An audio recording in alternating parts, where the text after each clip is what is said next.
सभी विधायकों और विधान परिषद के सदस्यों से मुलाकात की। अमित शाह के बिहार दौरे के बाद जेडीयू विधायकों के साथ सीएम की बैठक के बाद यह सवाल उठने लगा है कि क्या आखिर क्यों सीएम ने अचानक जेडीयू विधायकों से मुलाकात की। 30 जून 2023 की सुबह सब कुछ शांत सा था। मौसम ने करवट ले ली थी और बिहार के लोग झमाझम हो रही बारिश पर चर्चा में मशगूल थे। तभी अचानक बिहार की राजधानी पटना में सियासी हलचल तेज हो गई। एक अणे मार्ग स्थित मुख्यमंत्री आवास पर एक एक कर जेडीयू के विधायकों और विधान पार्षदों का पहुंचना शुरू हो गया। देखते ही देखते सीएम आवास पर जेडीयू विधायकों के पहुंचने की खबर सियासी हलके में हिलकोरे खाने लगी। सवाल उठने लगे कि सुबह सुबह मुख्यमंत्री आवास क्यों पहुंचे जेडीयू विधायक। सियासी सरगर्मी बढ़ी तो पता चला नीतीश कुमार अपने विधायकों से एक एक कर मुलाकात और बात कर रहे हैं। इस जानकारी के सामने आने के बाद से सवाल ये उठने लगा कि नीतीश कुमार ने अचानक विधायकों के साथ मुलाकात क्यों की। दरअसल आमतौर पर नीतीश कुमार अपने विधायकों से इस तरह एक एक कर मुलाकात नहीं करते हैं और जब मुलाकात करते हैं तो कोई न कोई बड़ा निर्णय जरूर लेते हैं। खैर, मुलाकात खत्म हुई और जब विधायक बाहर निकले तो उनसे मुलाकात के विषय पर सवाल भी हुआ। विधायकों ने बताया कि सीएम से क्षेत्र की समस्या और संगठन विस्तार को लेकर बातचीत हुई। माननीय मुख्यमंत्री जी ने यही कहा कि हम लोग एकजुट रहें और पार्टी जो काम कर रही है उसको आगे बढ़ते रहना चाहिए। कहीं कोई परेशानी है तो फिर हमको बताइए। वैसे बीजेपी सांसद सुशील मोदी ने कहा है कि जेडीयू का कोई भविष्य नहीं है, इसी से डरकर वो एक के बाद एक बैठकें कर रहे हैं।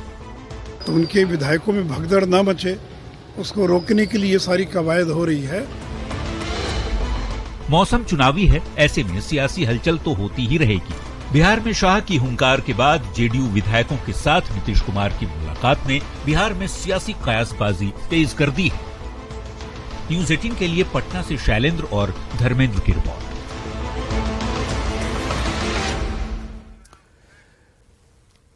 अब जरा जेडीयू में सियासी हलचल के मायने को भी समझिए। दरअसल देश की सियासत चुनावी मोड में आ चुकी है। बीजेपी 2024 के लोकसभा चुनाव की तैयारी में जुट गई है। 29 जून को केंद्रीय गृह मंत्री अमित शाह ने बिहार की लखीसराय में जनसभा की। चूंकि बिहार के मुख्यमंत्री नीतीश कुमार विपक्ष को एकजुट करने की मुहिम के सूत्रधार हैं, यही वजह है कि अमित शाह के निशाने पर बिहार के मुख्यमंत्री नीतीश कुमार ही रहे। समझने वाली बात यह है कि चुनाव के समय नेताओं का पाला बदलने का खेल चलता रहता है। बीजेपी के नेता बार बार जेडीयू के खत्म होने की बात करते रहते हैं। आरसीपी सिंह और उपेंद्र कुशवाहा भी जेडीयू में टूट का दावा करते रहते हैं। चूंकि जेडीयू बिहार में तीसरे नंबर की पार्टी है, ऐसे में कांग्रेस के बाद सबसे ज्यादा टूट की गुंजाइश जेडीयू में ही है। नीतीश कुमार राजनीति के माहिर खिलाड़ी हैं। नीतीश इस बात को जानते हैं कि चुनावी मौसम में कुछ भी संभव है। यही वजह है कि नीतीश ने विधायकों के साथ 1-to-1 बातचीत की ताकि समझ सके कि पार्टी के अंदर और बाहर क्या चल रहा है। नीतीश की विपक्षी एकता की मुहिम को उनकी पार्टी के विधायक कैसे देखते हैं। अब सवाल यह उठता है कि विपक्षी दलों की होने वाली दूसरी बैठक की तारीख और जगह टल गई है। इस बात की घोषणा एनसीपी प्रमुख शरद पवार ने की, जिसके बाद यह सवाल उठने लगा कि क्या बिहार के सीएम नीतीश कुमार विपक्षी एकता की अगुवाई में पीछे छूट गए हैं।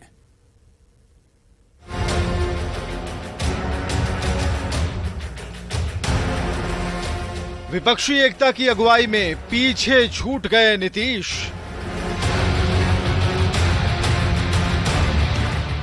ये सवाल तब सामने आया जब विपक्षी एकता की मुहिम शुरू करने वाले नीतीश कुमार की जगह एनसीपी अध्यक्ष शरद पवार ने विपक्षी दलों की दूसरी बैठक की तारीख और जगह बदलने की घोषणा की। पुढची बैठक ही करण्याचा निर्णय आम्ही घेतला आणि ती 13 आणि 14 जुलैला बंगलोर या ठिकाणी ती बैठक होणार आहे। शरद पवार के ऐलान के बाद बीजेपी ने विपक्षी एकता के साथ साथ नीतीश कुमार पर निशाना साधा। पूरे विपक्ष का बैठक अब बेंगलुरु में होगा और शरद पवार जी घोषणा कर रहे हैं, ये घोषणा आपको करना चाहिए था। और जहां तक बात है, कांग्रेस जो है आप लोग को यूज एंड थ्रो डिस्पोजेबल गिलास की तरह इस्तेमाल कर रहा है। वहीं जेडीयू नेता केसी त्यागी का कहना है कि नीतीश कुमार विपक्षी एकता के सबसे बड़े झंडा बरदार हैं। नीतीश कुमार जी विपक्ष की एकता के सबसे बड़े अलंबरदार हैं। जब वो एनडीए से अलग हुए हैं उसके बाद ही विपक्षी एकता की वार्ता शुरू हुई। जबकि कांग्रेस और आरजेडी नेताओं का कहना है कि जो लोग इस छोटी सी बात पर अंतर्विरोध खोज रहे हैं उन्हें कोई फायदा नहीं होगा। और ये तो सिर्फ इंफॉर्मेशन देना है कि जगह इधर से उधर बदली है, इसमें किसी को कद आगे पीछे रहने की बात है ही नहीं। तरह का कोई अंतर्विरोध अगर कोई तलाश रहे हैं तो उनको निराश और मायूस होना पड़ेगा। बताएं कि विपक्षी एकता की सुगबुगाहट तभी शुरू हुई जब नीतीश कुमार एनडीए छोड़कर महागठबंधन में आए। नीतीश कुमार की पहल पर 23 जून को पटना में विपक्षी दलों की बैठक हुई, लेकिन दूसरी बैठक की जगह बदलने की घोषणा नीतीश की जगह शरद पवार के करने के बाद सियासी सवाल तेज हो गए हैं। न्यूज़ 18 के लिए दिल्ली से अमितेश के साथ पटना से रवि एस नारायण की रिपोर्ट। अब सवाल उठता है कि क्या विपक्षी एकता की अगुवाई में नीतीश पीछे छूट गए। दरअसल ये सवाल इसलिए क्योंकि विपक्षी एकता के असली सूत्रधार नीतीश कुमार हैं। नीतीश ने बिहार में महागठबंधन की सरकार बनाई, विपक्षी एकता के लिए लगातार काम किया।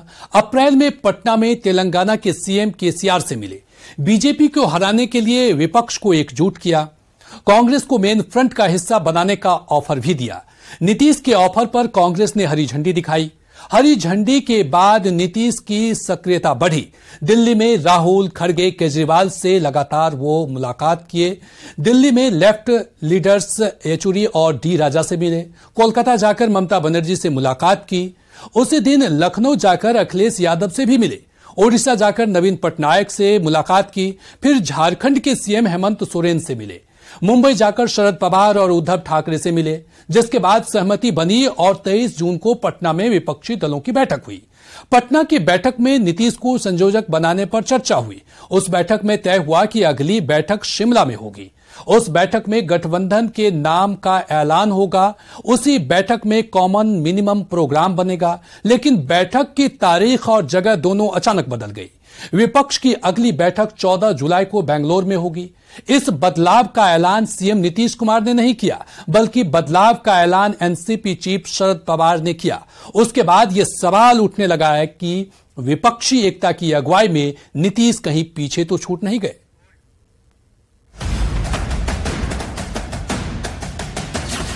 पहली बारिश ने खोली पोल, कहा गया तैयारियों का शोर। सड़कों पर गड्ढे, गड्ढे में पानी, जल जमाव बना बड़ी परेशानी। नगर बने नरक, गांव का भी बुरा हाल। नारकीय हालत के लिए कौन जिम्मेदार? और अब बात मानसून की पहली बारिश की। जी हां, राजधानी पटना में मानसून की पहली बारिश ने ही नगर निगम की पोल खोल कर रख दी है। पौष इलाकों से लेकर गली मोहल्लों तक हर जगह पानी ही पानी नजर आ रही है।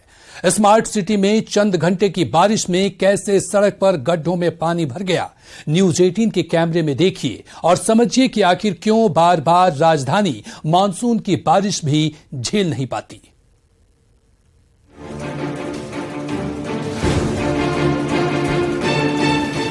स्मार्ट सिटी पटना में पानी ही पानी, हर तरफ राजधानी पटना में जल जमाव। मानसून की पहली बारिश में ही पटना डूब सा गया है। तस्वीरों में देखिए राजधानी की सड़कों, गली मोहल्लों में कैसे बरसात के पानी ने मुसीबत खड़ी कर दी है। शहर का पौष इलाका हो या मोहल्ला, वीआईपी का बंगला हो या आम लोगों का घर, हर जगह पानी फंसा है।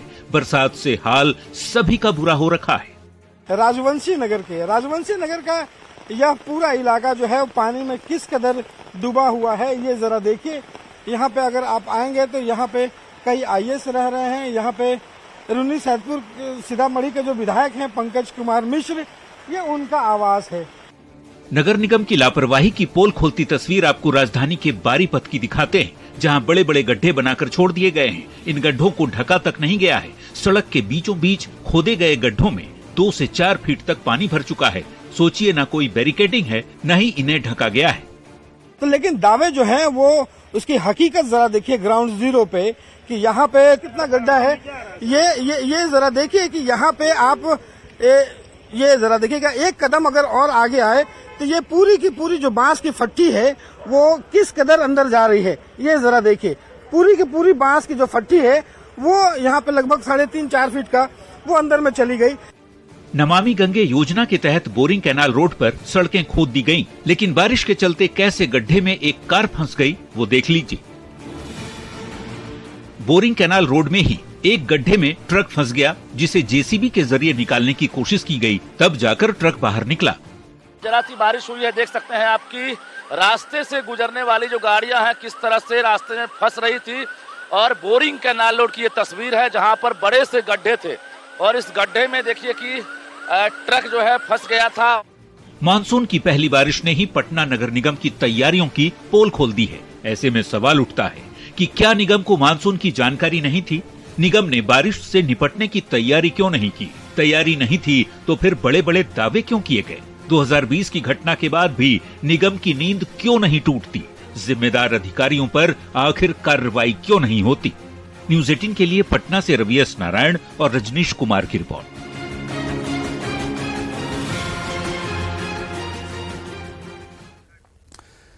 अब समझिए कि पहली बारिश में पटना पानी पानी कैसे हुआ। सबसे बड़ी सच्चाई यह है कि पटना एक प्लांट सिटी नहीं है, अस्त व्यस्त तरह से बसा हुआ शहर है।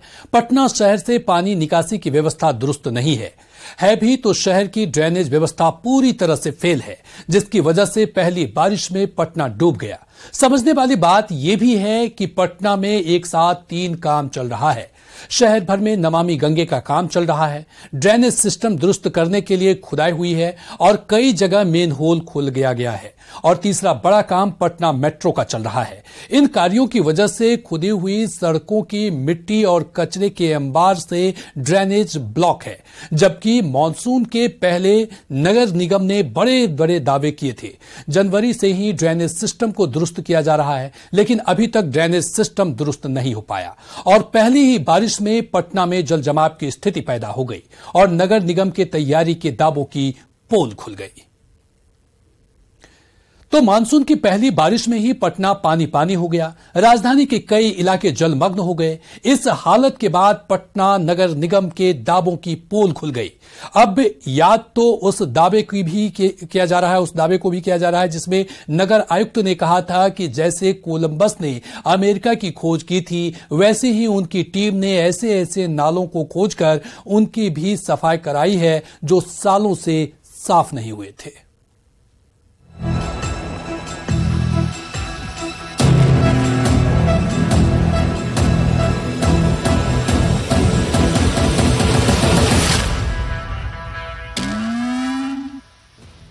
पटना में मानसून की पहली बारिश क्या हुई? शहर के कई हिस्से जलमग्न हो गए, जबकि पिछले महीने ही नगर निगम के आयुक्त ने बड़े बड़े दावे किए थे। दावे भी आपके सामने होंगे, लेकिन सबसे पहले ये वाला दावा सुनिए। वर्षों में, मैं तो ऑन रिकॉर्ड बोल रहा हूं, क्योंकि जो हम लोगों ने सफाई किया है तो ऐसा जगह को हम लोगों ने ये किया है, हाँ, कि जैसे अमेरिका का खोज जैसे कोलंबस ने किया था, तो हम लोगों को मतलब कुछ ऐसे मिले हैं जो ऑन रिकॉर्ड मैं बोल रहा हूँ कि 10 साल पुराने जो हैं, सो ऐसे भी कुछ जगह हम लोगों को मिले हैं। हाँ, मतलब उन जगहों को भी हम लोगों ने, हो सकता है कि कुछ बाईपास का नया रूट मिल गया हो, लेकिन हर रूट को हम लोगों ने इस बार पकड़ा है। वाह रे दावा और वाह रे उसकी हकीकत। मुंह के सामने गड्ढा नहीं होता, वरना बोलने वाले सोच कर बोलते कि वो क्या बोल रहे हैं। मई महीने में नगर निगम के आयुक्त अपनी टीम को कोलंबस बता रहे थे और जून के आखिर में उनका दावा कहां चला गया, इसकी खोज अब कौन करेगा? अलग अलग QRT भी हम लोगों ने बनाया है, क्विक रिएक्शन टीम। 19 जोन में 19 QRT है और बड़े छोटे नाले का साफ सफाई से लेकर के मॉनिटरिंग हम लोगों का प्रॉपर ये प्लान किया गया। कंट्रोल रूम भी हमारा 24/7 फंक्शनल रहेगा और जो जगह वैसे हैं वो भी हम लोगों ने आइडेंटिफाई किया है। मानसून से पहले का ये दावा कितना हवा हवाई था, इसे तो जलमग्न पटना की तस्वीरें ही साबित कर रही है। ऐसे में सवाल है, कहां है पटना निगम की क्विक रिस्पांस टीम? निगम पहले से तैयार था तो ये हालात क्यों हुए? क्या छोटे नालों की सफाई का काम मई महीने तक 92% हो चुका था? बरसात से पहले पुख्ता इंतजाम का दावा क्या खोखला था? एक महीने पहले पटना नगर निगम के आयुक्त ने यह भी कहा था कि इस साल बरसात में राजधानी के लोगों को परेशानियों का सामना नहीं करना होगा, पर दावे हैं, दावों का क्या? Bureau report, news 18।